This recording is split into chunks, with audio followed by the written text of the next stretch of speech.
Ya, pemirsa, Menteri SDM Bahlil Lahadalia kembali menyatakan kebutuhan investasi hilirisasi sumber daya alam Indonesia membutuhkan investasi hingga 618 miliar dolar Amerika Serikat sampai dengan tahun 2040. Namun demikian, Bahlil mengakui program hilirisasi SDA di Indonesia masih menghadapi sejumlah kekurangan dan tantangan. Pemerintah telah menyusun agenda hilirisasi sumber daya alam dalam jangka panjang atau hingga tahun 2040 mendatang. Adapun kebutuhan investasi hilirisasi jangka panjang tersebut mencapai 618 miliar dolar Amerika atau setara sekitar 10,06 kuadriliun.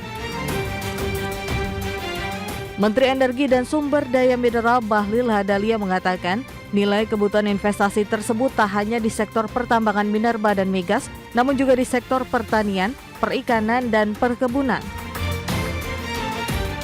Bahlil juga mengungkapkan banyak negara kini mulai merasa khawatir terhadap langkah besar yang sedang disiapkan Indonesia dalam mengelola sumber daya alam secara mandiri dan berkelanjutan, termasuk dalam hal hilirisasi sumber daya alam.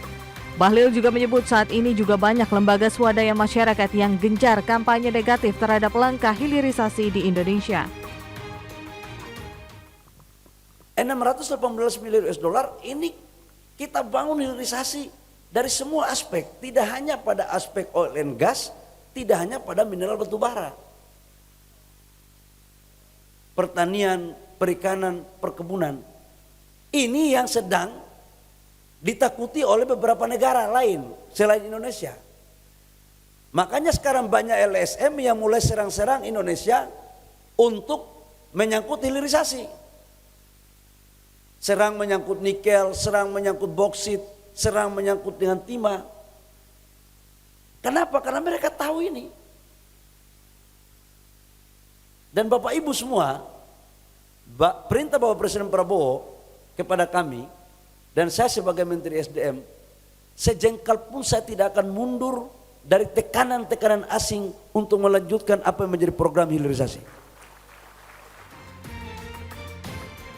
Kendati demikian, Menteri ESDM mengakui dalam proses hilirisasi masih terdapat kekurangan dan tantangan. Namun, itu adalah hal yang wajar dalam setiap transformasi besar. Karena itu, Bahlil menyebut pemerintah akan terus menyiapkan roadmap yang komprehensif agar program hilirisasi berjalan secara berkelanjutan dan inklusif. Jakarta, Ade Firmansyah, IDX Channel. Ya, pemirsa, untuk membahas tema kita kali ini, proyek hilirisasi jangka panjang butuh investasi 618 miliar dolar Amerika Serikat. Kita sudah tersambung melalui Zoom bersama dengan Bapak Yayan Satyarti, pengamat ekonomi energi dari Universitas Padjadjaran. Halo Pak Yayan, apa kabar? Kabar baik, Mas Prasetyo. Baik, terima kasih juga atas waktu yang disempatkan Pak Yayan. Kemudian juga sudah ada Ibu Medi Catherine Lengki, beliau adalah Sekretaris Umum Asosiasi Penambang Nikel Indonesia. Halo Bu Medi, apa kabar? Baik Mas Pras. Baik, terima kasih juga atas waktu yang disempatkan, dan sebelum membahas lebih jauh kita akan review dulu nih dari Pak Yayan bagaimana Anda melihat konsistensi dalam program hilirisasi pertambangan di Indonesia hingga saat ini, Pak. Oke, kalau misalkan kita lihat ya, misalkan potensi yang dimiliki khususnya sektor mineral di Indonesia, yang pertama kita memiliki cadangan batu bara terbesar, salah satu terbesar itu peringkat ke-11. Oke. Kemudian nikel itu terbesar, kemudian juga koper, tembaga itu 10, kemudian juga seperti emas, timah dan bauksit ya, itu diantaranya di antara 2 atau masuk dalam 10 besar. Nah, kemudian juga kita bandingkan ini seperti yang selalu dibicarakan ya, bagaimana dampak dari sektor mineral itu terhadap pertumbuhan ekonomi ya. Nah, jika kita lihat, kita bandingkan di beberapa negara yang juga major production in mineral sector, nah seperti Australia, kemudian juga Kanada, Cina, Brazil dan lain-lain ya. Nah, kita lihat bahwa multiplier effect itu di antara 1,1 sampai 2,8. Nah, sementara kalau kita bandingkan misalkan seperti Australia itu di atas 2, kemudian juga Kanada itu di atas 1,73 ya. Kemudian Tiongkok di atas 1,7 ya. Itu kemudian Brazil juga itu di kisaran sekitar 2. Nah, artinya bahwa utilisasi dari sektor mineral ini di belahan dunia yang lain dengan Indonesia itu relatif sama. Nah, artinya apa? Artinya bahwa sebagian besar bahwa teknologi yang digunakan dan kemudian downstreaming dari industri ini itu memang terbatas teknologinya. Jadi dia hanya extractive industry, kemudian juga di downstreaming menjadi dipilih hasil dari extractive industri tersebut, kemudian baru dia sektor manufaktur yang mungkin kita tidak tahu di mana turunan dari industri sektor tersebut. Nah, kalau misalkan kita bandingkan dengan kemungkinan kesempatan yang dimiliki oleh Indonesia selain memiliki jumlah sumber daya mineral yang besar, juga kita lihat beberapa regulasi itu sudah diterbitkan, misalkan dengan undang-undang yang terbaru ya, yang nomor 2 tahun 2025 mengenai minerba, yang merupakan amandemen terakhir dari undang-undang tahun 2009 ya. Kemudian juga kita memiliki global demand yang relatif kuat untuk beberapa ke depan ya. Kalau kita lihat sekarang ini memang masih agak slow down, kemudian juga perlunya adanya reformasi regulasi ya, dan kemudian sedikit untuk mengelola pasar menjadi lebih baik, dan yang paling penting adalah pembiayaan. Nah, kita lihat bahwa yang menjadi permasalahan di Indonesia, kenapa pembiayaan ataupun investasi itu kurang begitu atraktif ya. Yang pertama adalah karena adanya instabilitas dan inkonsistensi dari pemberi, terutama dari regulasi, kemudian juga masalah infrastruktur, kemudian juga adanya financing gap ya di antara rencana, kemudian juga dengan proses realisasi, serta adanya inefisiensi birokrasi yang kita ketahui bahwa ICOR Indonesia itu berada di 6,33. Jadi kemungkinan ini agak relatif complicated dan perlu untuk dilakukan deregulasi agar proses investasi itu bisa sampai dalam jangka pendek. Baik, Pak ya. Nah, menarik dari sisi pelaku usaha langsung sendiri dari industri nikel nih. Bagaimana Bu Medi, Anda melihat begitu konsistensi hilirisasi pertambangan khususnya dari nikel sendiri, dan bagaimana kebijakan yang mengiringinya sejauh ini? Apakah tetap pro terhadap bagaimana produktivitas, eksplorasi dan lain-lain, kemudian bagaimana juga ya itu hilirisasinya di sini, pertambahan nilainya sendiri untuk nikel, Bu Medi? Iya, Mas Pras, terima kasih.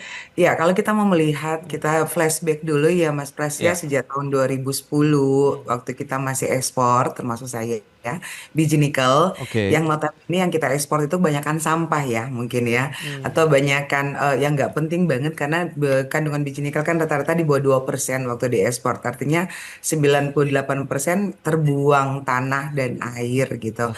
Nah, kalau dilihat total nilai ekspor waktu biji nikel dibandingkan dengan pada saat kita sudah mulai dipaksa dalam tanda kutip untuk downstream sejak Undang-Undang Nomor 4 tahun 2009, dan kita sudah mulai berdiri beberapa pabrik dari tahun 2014, dan finalnya itu di atas tahun 2020, fantastik banget, bahkan terlalu over ya. Sampai hari ini pembangunan terlalu masif. Kekhawatiran kami hanya melihat dari sisi penggunaan bahan baku ya, karena penggunaan bahan baku itu biji nikel sendiri sejak 3 tahun terakhir ini luar biasa, terlalu banyak mungkin ya Mas Pras ya.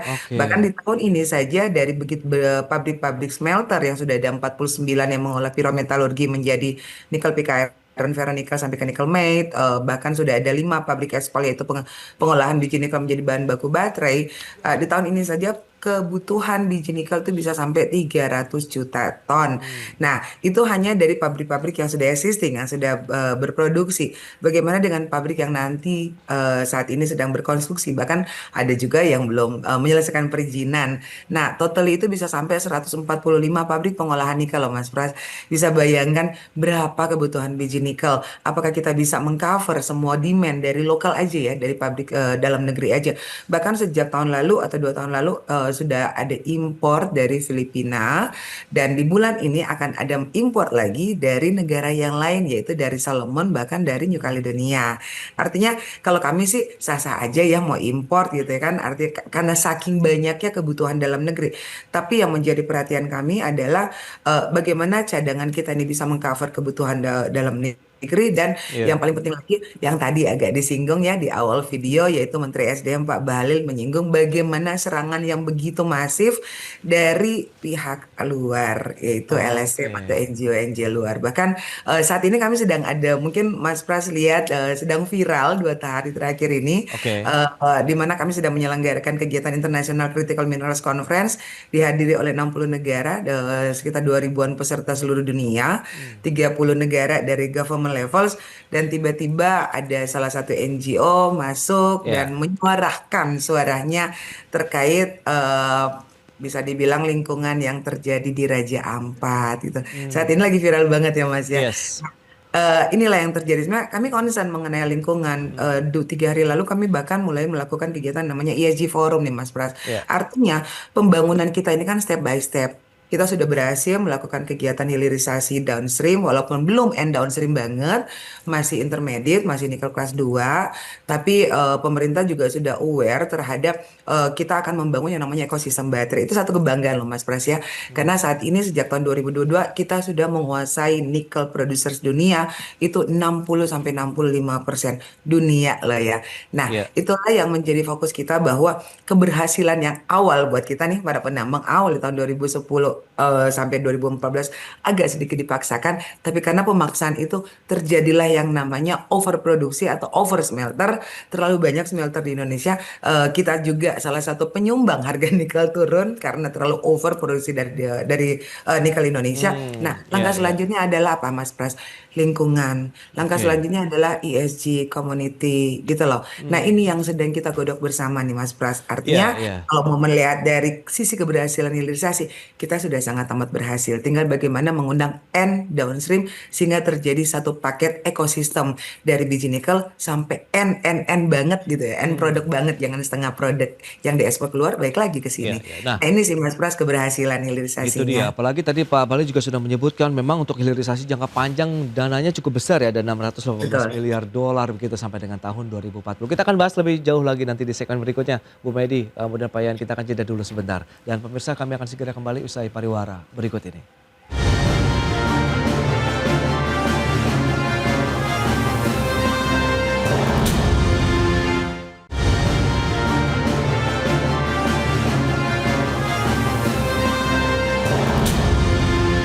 Ya, terima kasih Anda masih bergabung bersama kami dalam Market Review, dan berikut ini kami sampaikan data kembali untuk Anda terkait dengan komoditas prioritas dari hilirisasi.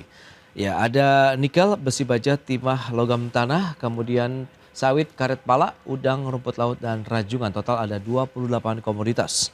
Berikutnya anggota Satgas Percepatan Hilirisasi dan Ketahanan Energi. Ada Menteri SDM sebagai ketua, kemudian Menteri Keuangan, Perindustrian, BUMN, dan Lingkungan Hidup. Kemudian juga ada Menteri Hukum, Pekerjaan Umum, Perdagangan, Jaksa Agung, dan Polri. Baik, itu dia beberapa data. Kita lanjutkan kembali perbincangan bersama dengan Bapak Ian dan juga Ibu Medi Catherine Lengke. Nah, Pak Ian, berdasarkan informasi yang tadi sudah disampaikan begitu, memang nampaknya beragam upaya membangun ekosistem begitu ya. Hilirisasi Indonesia terus diupayakan, salah satunya dari industri nikel. Meskipun tadi ada isu lingkungan yang mencuat belakangan ini, dan itu sebenarnya bagian daripada upaya juga dari pelaku usaha untuk menjaga bagaimana keseimbangan begitu antara produktivitas di sektor pertambangan dengan lingkungan yang diupayakan akan terus terjaga. Nah, kalau Pak Ian sendiri melihat bagaimana dengan nilai investasi yang cukup besar yang sudah disampaikan oleh Pak Bahlil tadi begitu, kalau kita korelasikan dengan produktivitas, ekosistem yang benar-benar terjaga begitu dari sisi produksi, lingkungannya juga tetap terjaga, di samping kita bisa ya pencipta lapangan kerja, mendongkrak pertumbuhan ekonomi nasional begitu secara keseluruhan, Pak Ian. Oke, kalau saya melihat mungkin kita bisa melakukan itu ada 3 tahapan ya. Iya. Yang pertama adalah perbaiki bagaimana si investasi ini itu bisa masuk dan kemudian terrealisasi dan terrecord dalam pertumbuhan ekonomi.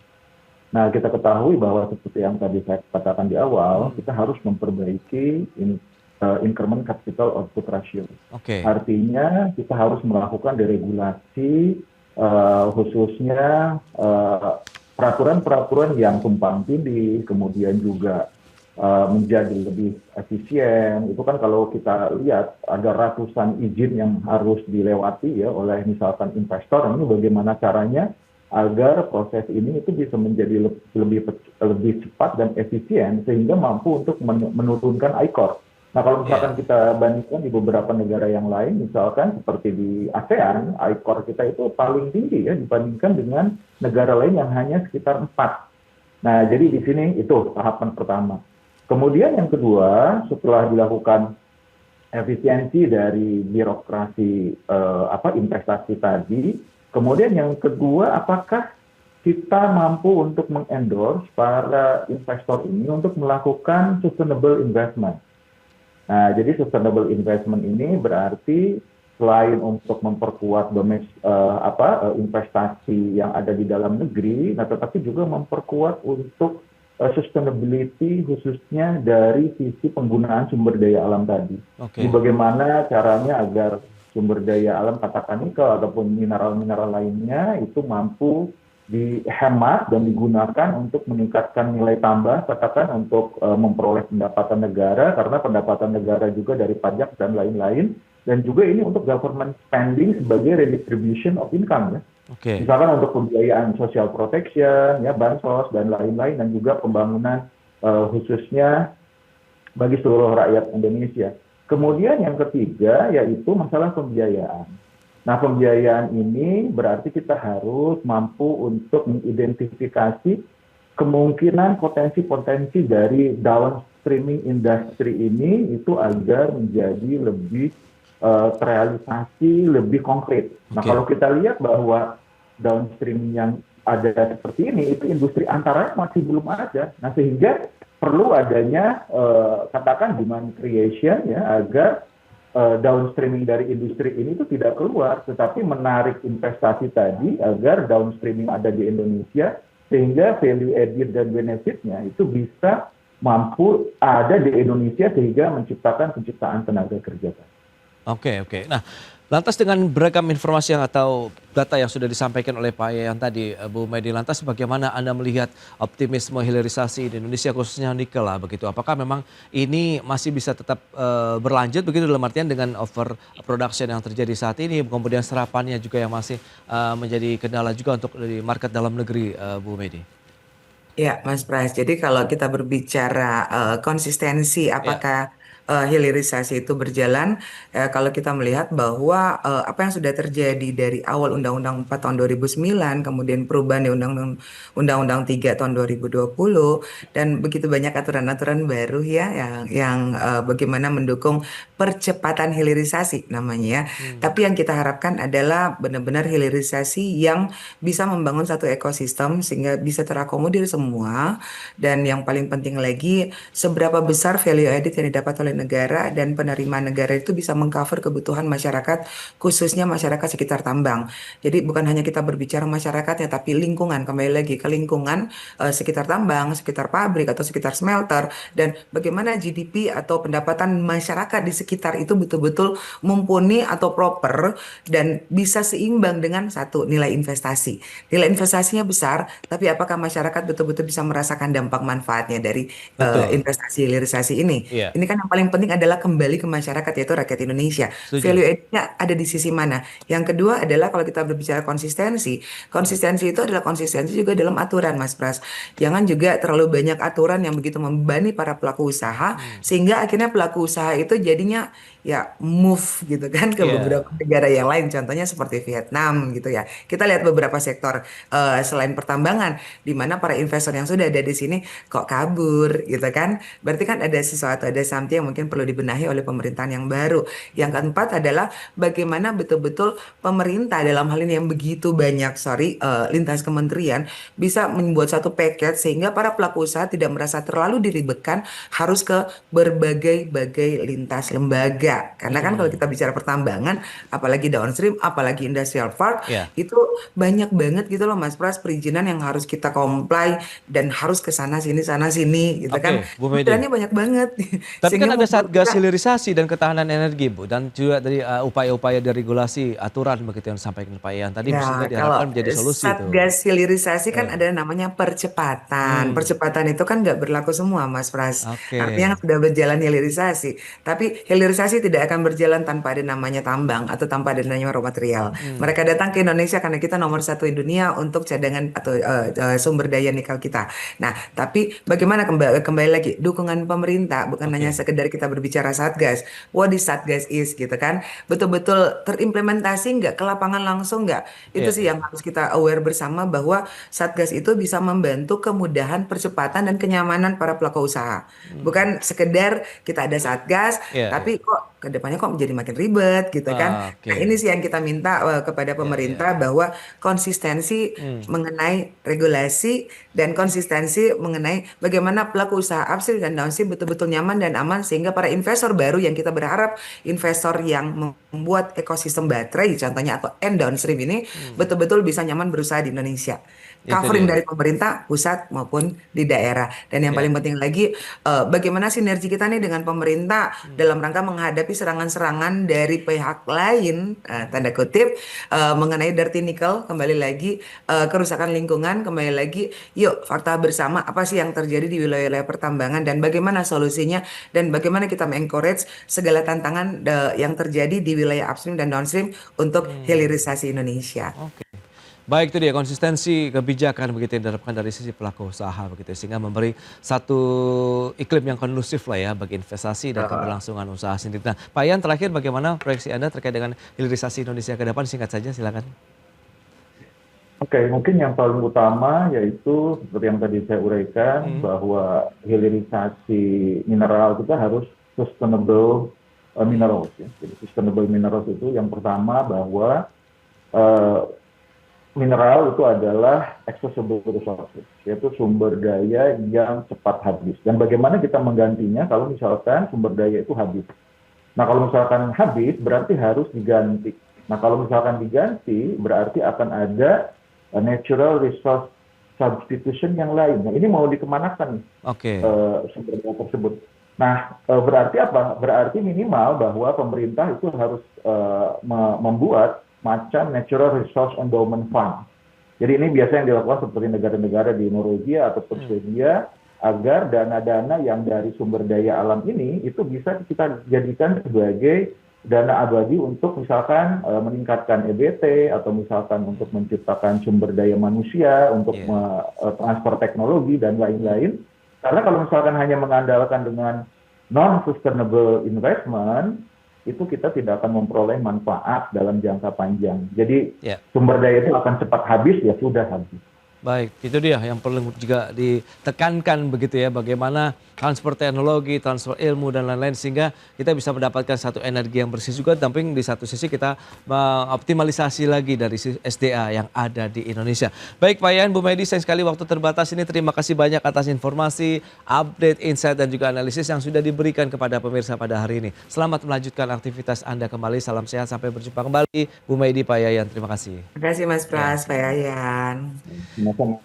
Baik pemirsa, 1 jam sudah saya menemani Anda dalam market review dan perbaharui terus informasi Anda hanya di IDX Channel, your trustworthy and comprehensive investment reference. Karena urusan masa depan harus terdepan, aku investor saham. Ya, saya Prasetyo Wibowo beserta seluruh kerabat kerja yang bertugas pamit undur diri. Terima kasih, sampai jumpa.